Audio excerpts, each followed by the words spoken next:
Gata, então, sexta-feira passada, eu e meus colegas de trabalho, a gente saiu falando assim, meu, vamos comer um espetinho? Bora comer um espetinho. E aí, por conta dessa jornada de candidata a deputada federal no Paraná pelo Partido Missão, eu estava conversando com elas a respeito de como que é uma campanha, estratégia. Em um determinado momento, eu comentei para elas a respeito do episódio do programa que nós tínhamos feito, que era o bate-papo com o Nico, que eu trazia o senhor, e a ideia então era que o senhor trouxesse sua experiência e a sua vivência, e que eu, por um outro lado, ia trazer alguns dados econômicos, algumas perspectivas ali mais voltado para a economia. E aí eu conversei com elas a respeito do nosso primeiro episódio, que a gente falou de mercado, supermercado, concentração de renda, sanitaria, sanitarismo. Inclusive, elas adoraram o tema, já foram assistir no YouTube também, acharam você muito engraçado, muito simpático. Bondade. E aí eu conversei que o próximo tema seria sobre a gente conversar de o plano real, porque eu sou uma pessoa muito grata ao plano real. Eu entendo que se não fosse o plano real, nós não teríamos avançado em pouco tempo, inúmeras gerações. Se você olhar a história dos nossos antepassados, viviam situações tão precárias, tão humildes, tão escassas, que sim, era análogo à escravidão. Como que em duas gerações, né? Se você considerar a sua e a minha, a gente conseguiu dar esse salto. E tem várias variáveis que eu interpreto que fez a nossa família e tantos outros brasileiros também darem esse salto. Darem esse salto, perfeito. Mas eu ainda assim acredito que o plano real, se não tivesse o plano real, nem tem como você imaginar de dar esse salto, né? E aí eu estava falando a respeito do plano real, como aquilo mudou a nossa vida, a vida de vários brasileiros. E uma das minhas colegas, que é bem jovenzinha, ela comentou assim: eu não sei o que foi o plano real. Ah, eu sei que eu já vi uma vez lá na escola, mas eu não tenho muita certeza lá, tipo, eu não entendi tão bem o impacto. É, é tratado como um tema banal, né? Uma coisa qualquer. Sim, e pai, é bizarro, porque é um plano que aconteceu em 94. É muito recente, ele é É, muito grandioso, ele é muito recente.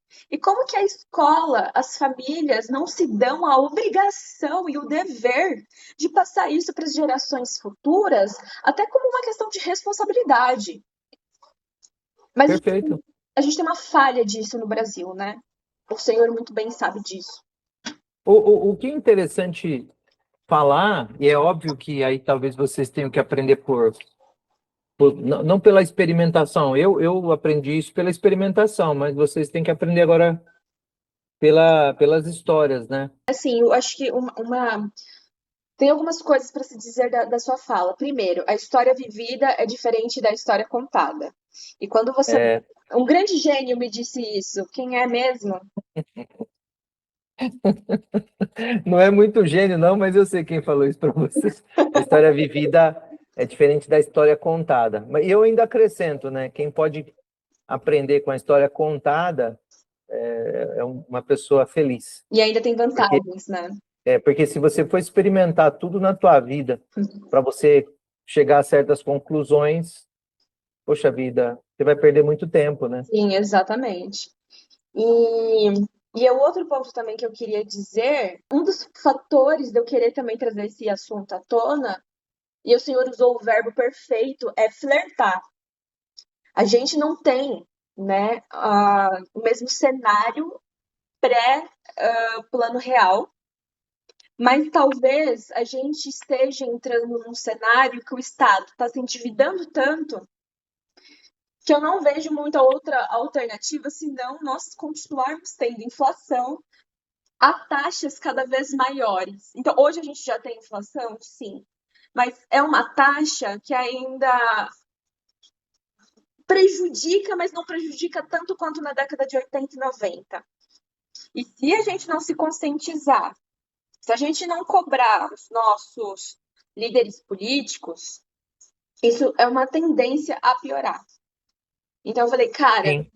acho que é um bom momento da gente falar o que é o plano real. E aí, pai, quando a gente fala do plano real, eu acho que todos nós devemos entender que o plano real é um super-herói. E já que existe o super-herói, existe um super vilão. Existe o Lex Luthor por trás do Superman, certo? Nesse caso é um hipervilão. Hiper vilão. Hipervilão. E esse hiper vilão é o que nós chamamos de hiperinflação. Exato. É uma boa analogia, né? É boa. Tá. E aí, se a gente pega a hiperinflação, eu acho que é um termo legal. O que é a hiperinflação? Hoje você tem ali o seu salário, você vai no supermercado e você sabe que hoje o quilo do café, sei lá, tá custando R$ 20. E você espera que amanhã também esteja R$ 20, assim como nos meses posteriores. Quando a gente fala da inflação, é que de um mês para o outro você tem um ajuste desse preço. Então, se o produto é R$ 20, agora ele passa a ser a R$ 21. Quando a gente está num cenário de hiperinflação, esse ajuste do quilo do café, ele tem uma taxa acelerada. Então, é uma aceleração do preço do produto num espaço de tempo curto. Eu vivi isso, então eu posso falar da experiência, que é você viver num mundo onde isso ocorre. Hum, Então você imagina assim, para uma pessoa que ganhava ali o salário, né? Porque, na verdade, a maior parte da nossa população vive com salário, né? Então vamos falar da maioria que vai ter o ganho assim. Você ganhava o seu salário no dia primeiro do mês, imagina isso. Ah, nesse dia, você tinha que correr logo cedo quando o mercado abrisse. Aí você fala assim, poxa, mas por que não meio-dia? Por que não 4 horas da tarde? Porque num cenário de hiperinflação, o preço se altera no mesmo dia. Nem é com as portas do mercado fechadas na virada de uma noite. Não, às vezes no mesmo dia, Carol, uma mercadoria ela variava de preço. Tem até um dado interessante que você em outra conversa falou comigo, que você viu que um item acho subiu que 20%. era o Você preço do achou? café. Aham. Que na Por favor. manhã o mercado abria com o preço do café a 40 Cruzeiro Novo. Cruzeiro Novo. No almoço ele já estava custando R$ 44. E às 18 horas ele já estava custando R$ 48. No mesmo dia. Isso, no mesmo dia. Olha que Uhum, situação. Esse item, Carol, ele aumentou 20%. uhum. Isso, 20% no mesmo dia. Agora você imagina a diferença de você comprar isso 8 horas da manhã, quando o mercadinho abria, ao meio-dia ou no final da tarde. Era absurdo. O que que acontecia? Todo mundo corria no mercado no mesmo momento. Aí eu queria que você entendesse o desespero. Você tem noção do que é ver o teu bairro inteiro aí onde você mora ir no mercado no mesmo dia, no mesmo horário, tendendo a chegar mais cedo. Às vezes, cara, a gôndola do mercado esvaziava, você ficava do lado esperando o abastecedor vinha assim, ó, pedindo licença pra gente. Com licença, virava assim um pacote de cebola, um pacote de tomate, aí as mãos já iam assim, ó, pegando aquilo, e aí já tinha outra pessoa atrás já pegando também, e senhoras, crianças, senhores, era uma coisa absurda. Opa, e mais interessante isso que você falou. Tinha uma certa competição. Então, por exemplo, você ia lá no mercadinho da vila. Aí você via seus vizinhos, pessoal que você convivia ali na rua. Tinha uma questão do tipo, filho, vai lá, corre. E ir com os filhos, do tipo, manda um filho pro corredor do leite, um outro filho pra, sei lá, tinha alguma coisa assim? Tinha, tinha. Não era muito assim, mas tinha assim. A verdade é que criança nessa época era criança mesmo, né? A gente era meio infantilizado para a época, mas assim tinha essa sistemática mesmo de guardar lugar, de esperar chegar. era cruel, Carol, porque você tinha que fazer tudo ali naquele tempo. Agora você imagina você chegar lá no mercado e só ter ovo, não ter carne, ou, por exemplo, só ter nuggets. Nuggets é uma coisa muito recente, mas imagine, hipoteticamente, porque na época não tinha, né? Eram proteínas outras. Mas no mercado, por exemplo, só tinha frango. Na verdade, esses mercados dessa época não tinham tanta variedade assim, né? Mas vamos supor, você ia comprar a proteína naquele dia para você consumir no mês inteiro. Então, possivelmente, você ia comprar dois tipos, ou um tipo só, como já aconteceu na minha casa. Às vezes a gente comprou a proteína que a gente ia consumir, nós éramos 5 pessoas, né? O pai, a mãe e 3 filhos, né? Eu e mais 2, e a gente comprava a mesma proteína para passar o mês. Só que você há de convir que tem uma hora que, né, até por força de experimentação, você tem uma hora que você fala, deixa para lá, eu vou comer uma outra coisa aqui, vou pegar uma outra coisa, ou você fazia meio que um escambo, ia comer na casa da tia, a tia no outro dia vinha comer na tua casa. As mães eram extremamente criativas, nós fomos criados com especialistas em culinárias mais finas possíveis. Minha mãe fazia doces com casca de laranja, com mamão verde. O que você desse para aquela mulher, ela gerava uma coisa altamente deliciosa, entendeu? E outra coisa, transformava o frango em várias coisas, né? Frango picadinho, frango com milho, frango acebolado, frango que não sei o quê, frango... Ia dando jeito, assim, de uma criatividade. Eu acho um crime hoje a gente assistir MasterChef e achar que ali se possa ensinar alta culinária. Vai viver na hiperinflação para você saber o que é alta culinária. Você pegar uma cebola e dela fazer 85 pratos. Isso que é prova de verdade, né, pai? Então, não, isso né? Aí você vê aquele francesinho dando esculachado em todo mundo, ele não sabe 10% do que minha mãe sabe.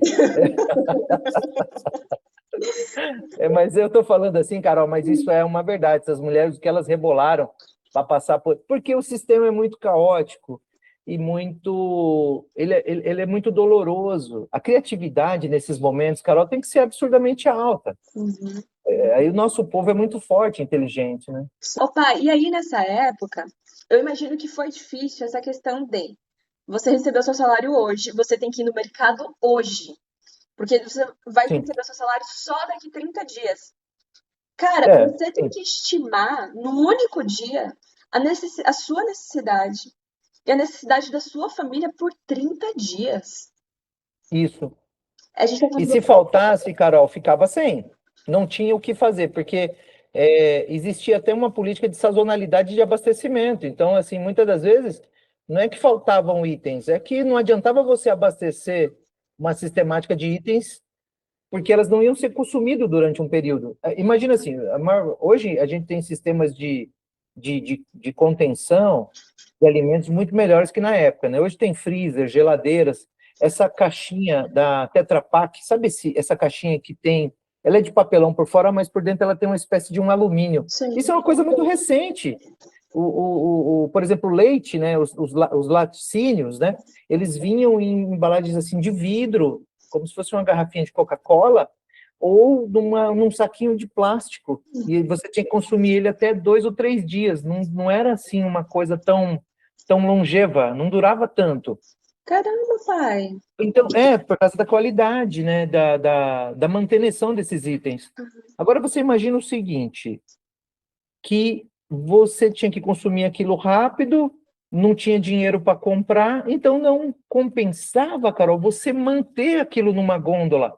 Aquilo ia estragar na gôndola. Entendi. Então, assim, realmente os mercadinhos, eles só se abasteciam no período de compra.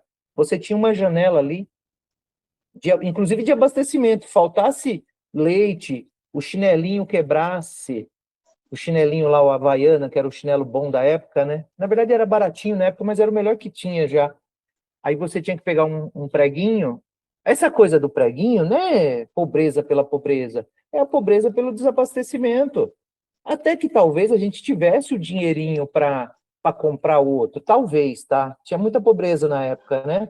Mas se você ainda assim tivesse o dinheiro, você esperaria. Não ia comprar na época, não. Por quê? Primeiro, muitas dessas coisas se comprava na feira, que era no domingo. E muitas dessas coisas se comprava nos períodos de abastecimento, que era no período que você recebia, né? Ô, pai, nossa, nossa, várias perguntas disso que o senhor falou. É, vamos para a primeira. Se você ficasse doente, e aí, cara, para comprar remédio? Nessa época, nós tínhamos o maior especialista de cuidados de saúde que o mundo já teve. Chamava-se benzedeira. A benzedeira era uma mulher que ia no fundo do quintal, pegava um pezinho de arruda. Você sabe que eu sou cristão, eu não acredito nessas coisas, mas vamos continuar a nossa história. Ela pegava um pezinho de arruda e vinha e fazia uma oração na sua testa, que é muito parecido com o que os médicos hoje fazem nos postos de saúde quando eles citam a palavra virose. Só a sua fé pode te salvar quando você se encontrar com uma benzendeira ou com um médico falando a palavra virose. É a mesma metodologia. Fique em paz. Não mudou nada. É o mesmo Era grau, igual né? hoje. É o mesmo grau de qualidade, pai. Não mudou nada. Mas, ô, Carol, sem brincadeira agora, falando sério, passava aperto, passava necessidade. Na época, a gente tinha farmacêuticos fantásticos nos bairros. Todo comércio antes, Carol, ele era muito tradicional. Então, por exemplo, era muito comum que um farmacêutico num bairro já tivesse, a farmácia dele tivesse 30 anos de história. Entendeu? Aquele cara era um químico, ele virava uma espécie de orientador ali das pessoas. Eu tô com uma dor assim, eu tô com uma dor de barriga assim e tal. Esse cara ajudava muito. Eu não tô brincando. A benzedeira, isso aí tinha de monte. Todo bairro tinha 3 ou 4 benzedeiras. Elas tinham as rezinhas dela, coisas de fé, tá? As pessoas levavam lá. Tamanha era a dificuldade de você ter um sistema de saúde bom.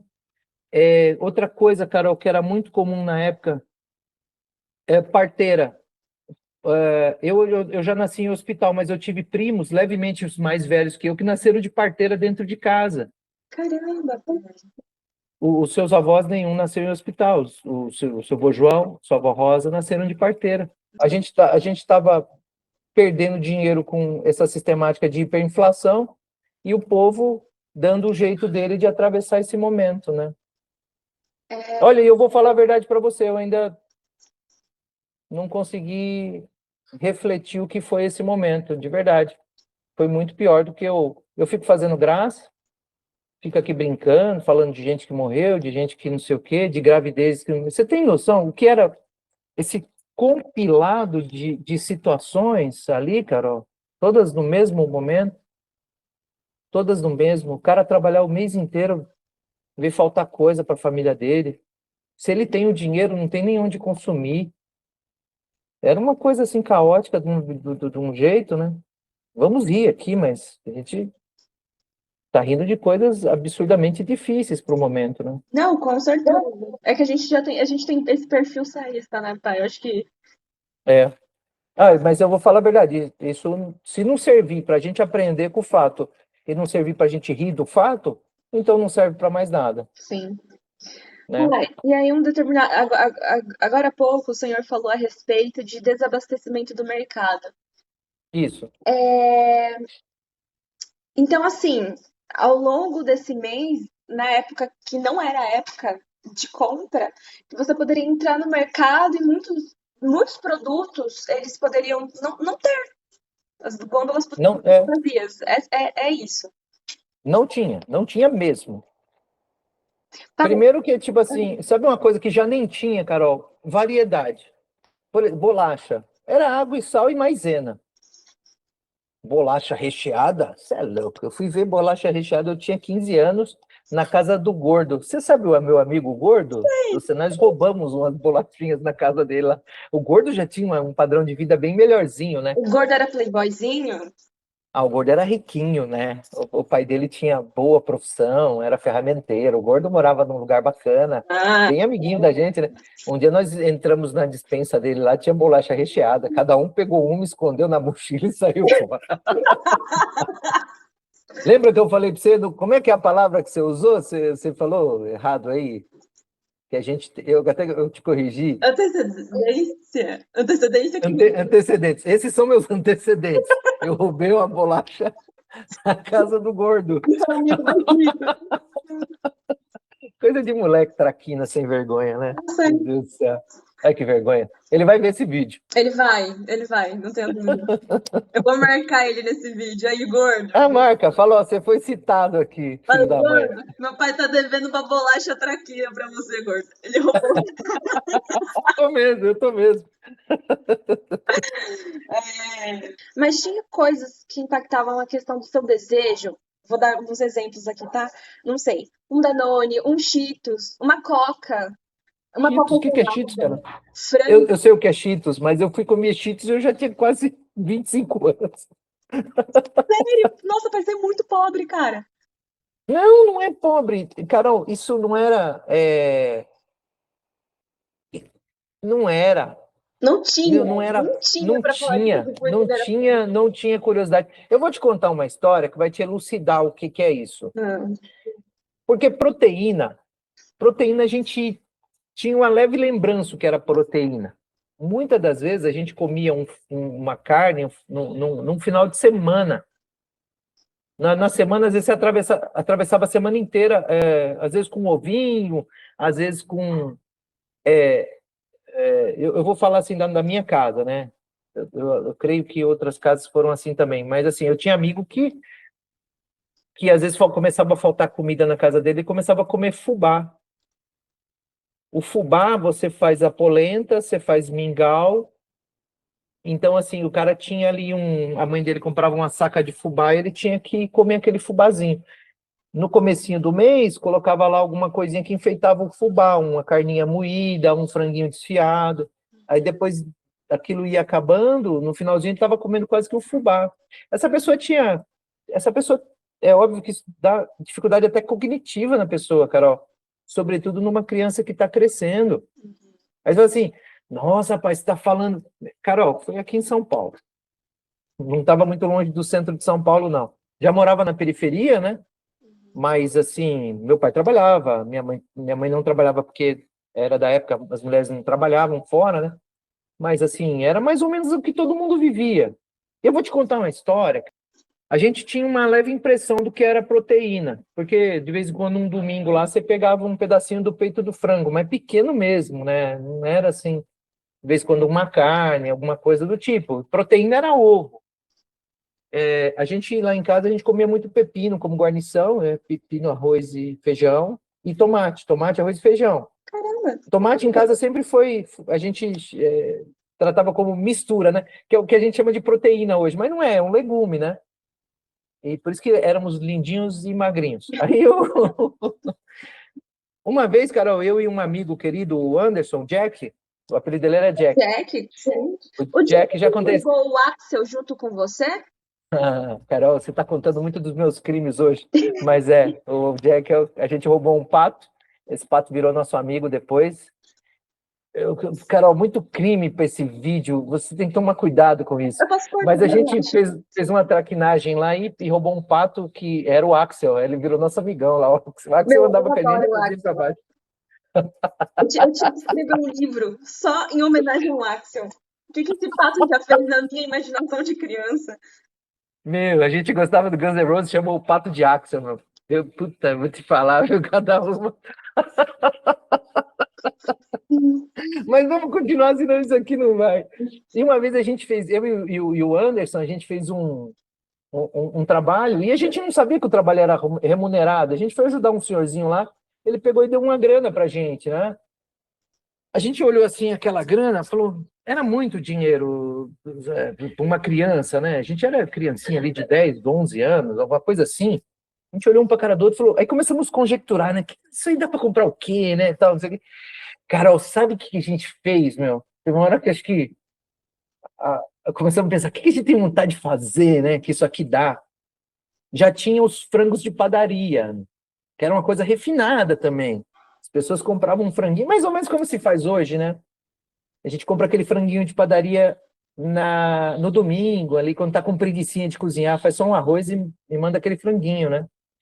O dinheiro dava para comprar um frango, ó, era dinheiro pra caramba, hein? Comprava um franguinho assado e uma Coca-Cola. Sobrava alguma coisinha também. E eu lembro que a gente tinha tanta vontade de comer carne. Cara, ó, a gente era grande, não era pequenininho, criancinha. Já tinha uns 11, 10 anos ali, né? Tava já entrando pré-adolescente ali. E a gente foi lá e pegou esse frango e foi a primeira vez assim que eu comi carne de verdade na vida, assim, com...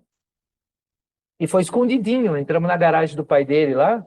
Tinha um lugarzinho que era uma garagem, mas também não tinha carro, né? Mas tinha o espaço da garagem. Entramos lá e ficamos assim, rasgando o frango com a mão e comendo frango. Nossa, hoje, qualquer pessoa, na situação de hoje, você vai ali, pega o espetinho. Meu, como é uma delícia isso, né? Você pode ir na quarta, na quinta, no dia 5, no dia 7, no dia 12. Você pode ir de manhã, você pode ir de tarde. Vai ter rotisseria, vai ter o churrasquinho ali da esquina que o cara tá vendendo ali. Ele já tem uma bebida. Olha o mundo que eu estou descrevendo e olha o mundo que nós estamos. E qual foi a chave de virada? O tema desse vídeo. O plano real. O plano real. Mas assim, o que o plano real, acho que de forma resumida para esse bate-papo descontraído aqui, o que foi a ideia do plano real? De forma sucinta. Ele devolveu as funções da moeda. Quando a gente olha para a moeda, qual que é a função da moeda? Ela é unidade de medida, reserva de valor e meio de troca. A hiperinflação, ela vai destruir essas três funções aqui. O plano real foi um plano que falou, tá, o que a gente olha para a sociedade, quais são as variáveis que a gente tem que mexer, controlar, incentivar, desincentivar, para que a gente volte com a função da moeda. E, cara, quando a moeda volta a ter a sua função, de certa forma, o pobre volta a ter um pouco mais de dignidade. Por quê? Porque aí vem a questão que o senhor acabou de falar sobre previsibilidade. Se eu tenho noção que o produto que eu vou comprar hoje está o mesmo preço que amanhã e que as gôndolas do supermercado não estarão esvaziadas, né? Você já cria uma previsibilidade na economia. E olha que eu estou citando um exemplo de supermercado, de você ir lá e comprar um produto. Mas imagine isso de forma sistêmica para a economia toda. Contratos, aluguéis, bancos, né? Sim, sim. Então, o que o Plano Real ele fez? Olha, ele teve uma inteligência, Carol, que foi absurda. A primeira fase dele, ele começou fazendo um ajuste fiscal. Então, ele já começou fazendo um ajuste fiscal. A primeira etapa concentrou-se na reorganização das contas públicas. Como é que estão nossas contas públicas hoje? Deficitárias. Então, a gente já está fazendo o caminho contrário. Presta atenção. O governo buscou reduzir gastos. O que o nosso governo está fazendo hoje? Aumentando gastos. Está fazendo o caminho contrário. Ampliar receita e controlar déficit. O governo está fazendo isso, Carol? Está ampliando a receita? Tá. Ampliando a receita? Tá. Está ampliando. Colocou a faca no nosso pescoço e falou assim, malandro, você vai pagar mais. Tem um ministro aí, o Tachad, que é lindo. Um intelectual de primeira. Nossa, como é inteligente. E aí, controlar os déficits, não tá. A lógica era simples. Sem disciplina fiscal, qualquer tentativa de estabilizar os preços teria pouca duração. Sim. Olha que interessante. Ajuste fiscal. Equilíbrio nas contas públicas, Carol. Isso, ó, na primeira fase já teve esses dois itens. Ajuste fiscal e equilíbrio nas contas públicas. Imagina, a gente está equilibrando as contas públicas nesse momento? Não, né?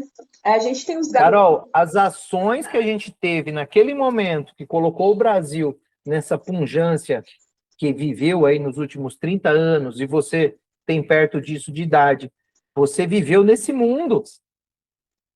Exatamente. Você viveu, né? Você nasceu 3 anos depois do Plano Real. Você já nasceu num mundo onde tinha Danoninho nas gôndolas. O mundo era outro. Verdade. Entendeu? Você já comia 2 tipos de proteína no mesmo dia.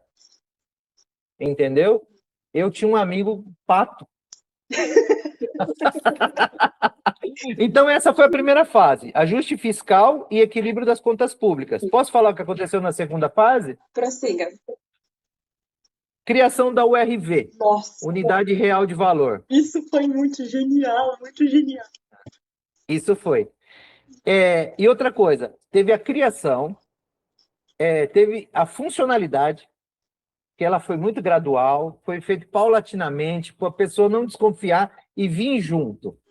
Aqui tem uma coisa legal, combate à inflação inercial. E eu vou pedir para você uma aulinha sobre inflação inercial, porque aí eu vou vou dar o queijo para o rato tomar conta agora, né? Tá. É a área que você tem seus domínios. Então vamos lá, segunda fase, criação do ARV, funcionalidade da URV e combate da inflação inercial. Dá uma aulinha para nós o que é inflação inercial. Acho que quando a gente fala sobre moeda, é importante frisar que a moeda ela também tem um comportamento de uma variável psicológica. Então, se Perfeito. você entende que os preços amanhã irão aumentar, você aumenta hoje, porque você vai tentar se proteger do aumento de amanhã. A percepção, perfeito. percepção que no outro dia a moeda vai aumentar, então você vai aumentar seus preços hoje para se proteger do amanhã. Imagina esse pensamento sucessivamente. O que eu estou querendo dizer é que, então, todos os dias você vai aumentar o seu preço com medo do amanhã. Todo hoje você aumenta o seu preço com o nome do amanhã. Isso é o que a gente conhece como inflação inercial. Perfeito. Você tem a impressão, apesar de todo o entorno já garantir que a inflação não exista mais, de maneira que você tenta sufocar a inflação, mas o fato da pessoa entender que amanhã pode ter inflação, ela está se comportando num mundo que tem a inflação. Exatamente. E aí ela gera o comportamento para ela criar as tendências externas. Já fica muito fácil, né? Muito simples. Exatamente. E o que foi genial do Plano Real, é que a organização do Fernando Henrique teve uma preocupação em fazer uma boa comunicação com a sociedade. Então, olha, sociedade, onde nós estamos? Estamos nesse cenário.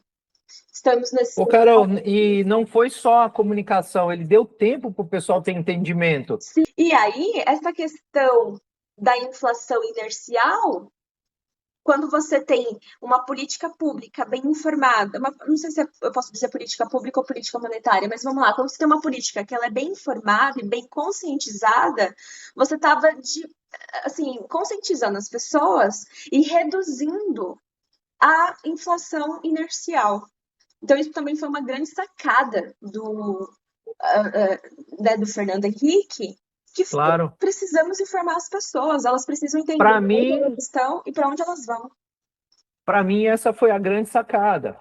Não é você ter uma grande ideia, é todo mundo ir junto. Sim. Entendeu? É todo mundo ir junto. A gente teve que se unir como nação, como cidadãos e falar assim, peraí, meu, isso aqui tem... Cidadãos, meu amor. Cidadãos. Isso. Mas eu estou imitando aquela moça do PT que fala errado. A gente tem que dar moral para todo mundo aqui nesses vídeos, viu, Carol? Pois é. A gente fala que o Lula foi contra o Plano Real.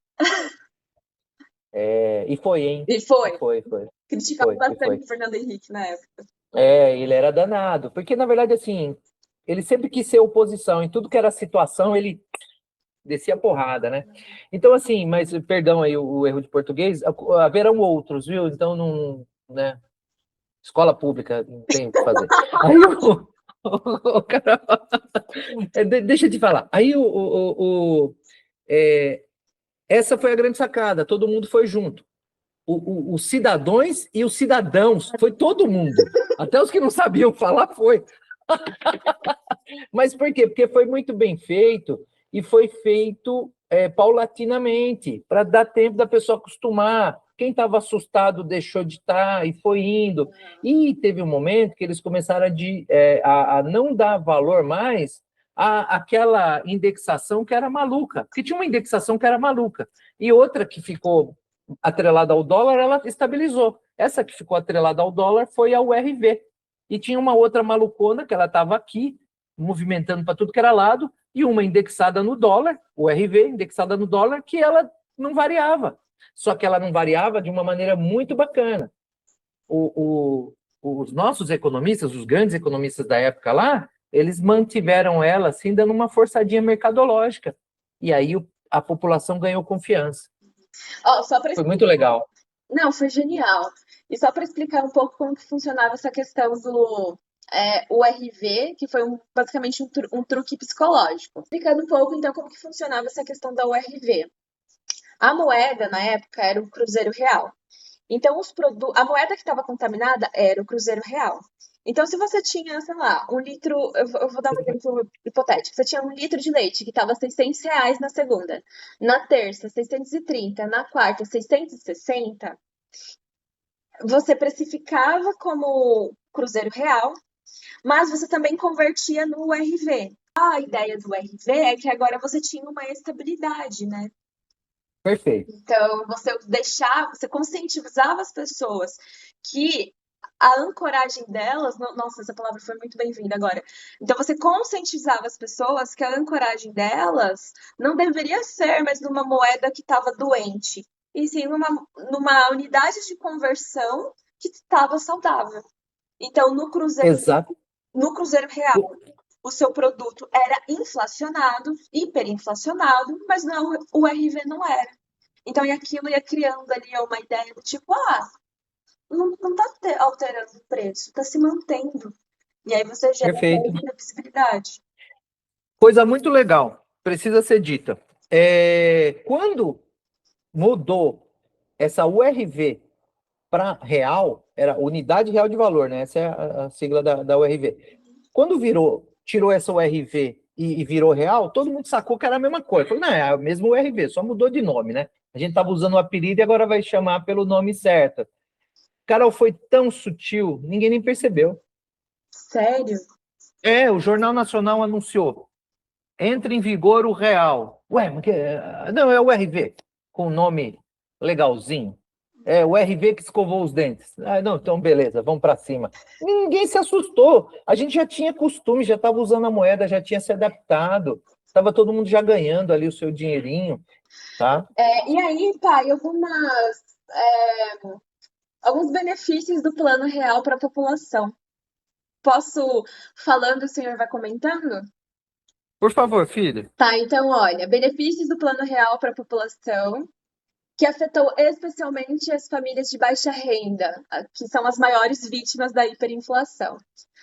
Fim do imposto inflacionário. O salário parou de perder até 50% do poder de compra em um mês e passou a durar o mês inteiro. Eu vi um salário perder 80% do valor de compra. Ô, louco, 50% é generosidade desse texto. é muita coisa. É muito. Continue. Inclusão no consumo. Famílias voltaram a comprar frango, ovos, iogurte e carne, itens antes considerados de luxo. Sou prova disso e tenho isso aqui para provar que deu certo.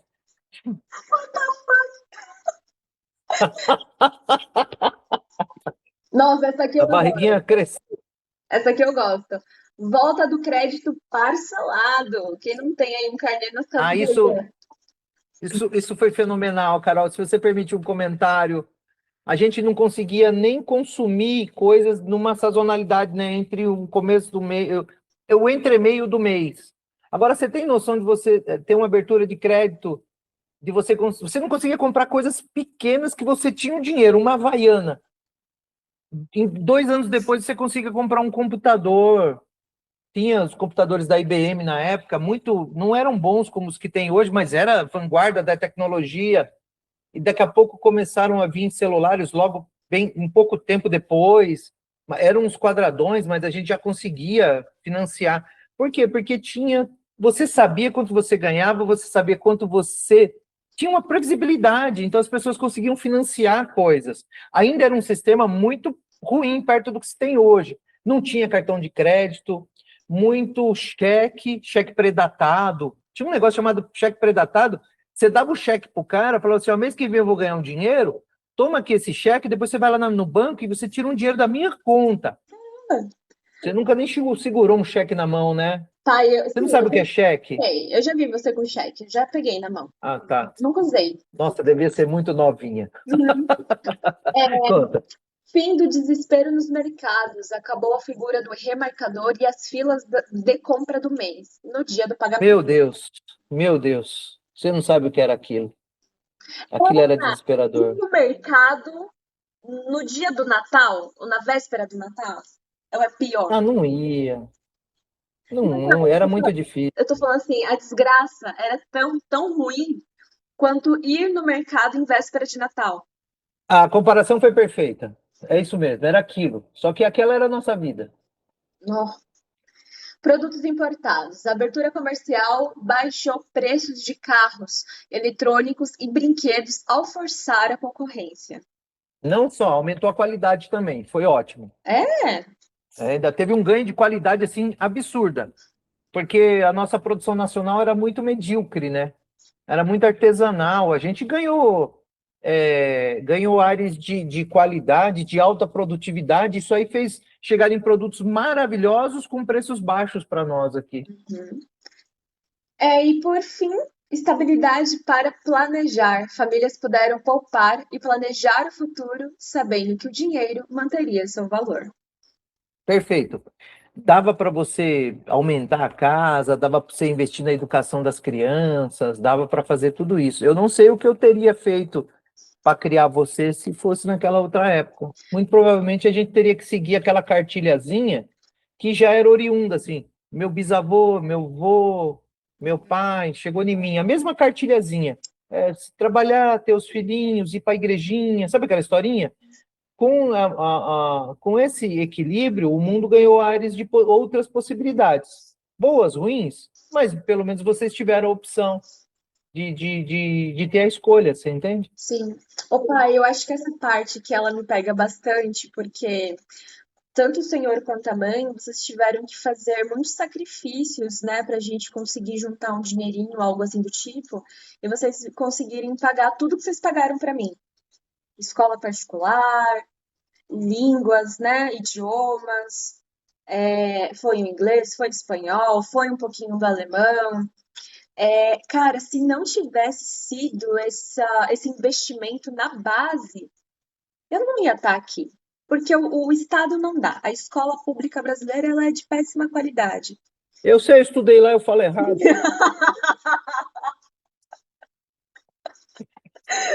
Eis um exemplo. Ai, brincadeira, pai. É, mas daqui a pouco eu vou fazer uma citação, mas ao fim, mas vai lá. Então, não tem como você ter um deslocamento da qualidade, não tem como você ter um deslocamento de qualidade de vida, ou um avanço geracional, ou um pulo geracional, se você não tem aqui algo que lhe dê suporte para fazer isso. E a moeda tem esse papel, né? Você consegue acumular riqueza sim, né? A gente nunca foi rico, mas a gente conseguiu acumular um pouquinho de riqueza para falar, meu, agora eu gerei capital. E esse capital vai ser investido em algo que a gente entende que no longo prazo vai ter retorno. E vocês fizeram isso com a minha educação. E eu vou te falar, vocês fizeram isso e ninguém apoiando vocês. Todo mundo achando que vocês eram otário por pagar a escola particular para mim. Um monte de E gente. no, e no mundo novo, né? Porque o mundo era outro depois disso. No mundo novo, a gente fez uma escolha boa. Sabe como chama isso? Iluminação? Riqueza, ao contrário do que você imaginou. Porque riqueza não é um conjunto de patrimônio. Riqueza é você saber o que você faz com o pouco patrimônio que você tem. Ah, sim. Bom, e aí no final de tudo isso, então a gente devolve ali a função da moeda, reserva de valor, unidade de conta, meio de troca, e você tem uma economia um pouco mais saudável, né? Porque o Plano Real ele foi o revolucionário, mas ele não foi salvador, né? Não posso dizer que depois do Plano Real não teve problemas, mas ele foi revolucionário.